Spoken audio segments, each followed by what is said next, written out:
Now we'll get some practice using specific heats with an incompressible substance, like a brick. So we're given a brick, and its initial temperature is 300 Kelvin, its mass is 2.0 kilograms, and it's being heated.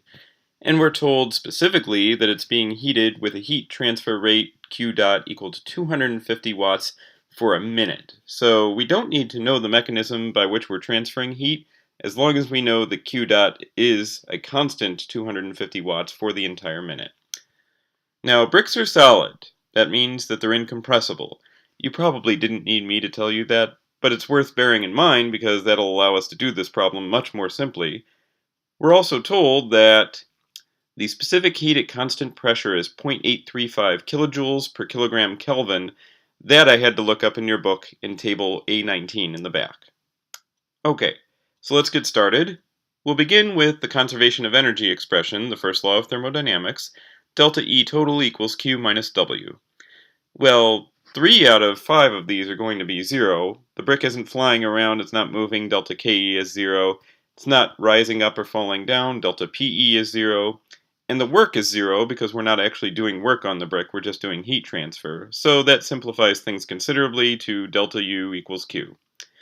Now we can rewrite delta U in terms of the specific internal energy as delta big U equals the mass of the brick times delta little u, so we can substitute that into our conservation of energy expression. Now to evaluate Q, well, we want to relate it to Q dot, of course, and generally speaking you would have to do an integral.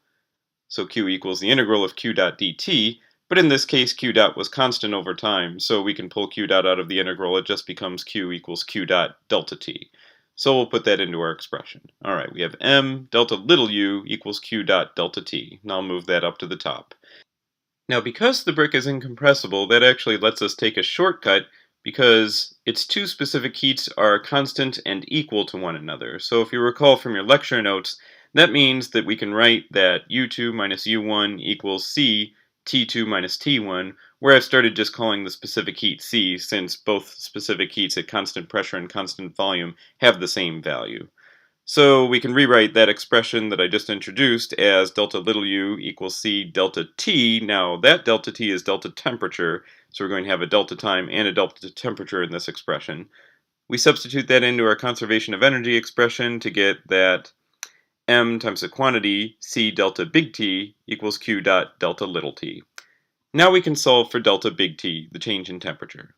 So we do that, and we'll explicitly put in T2 minus T1 and solve for T2. Alright, so now we have an analytic expression for T2. Now all we have to do is plug in all the variables that we know. So we'll do that on the next line.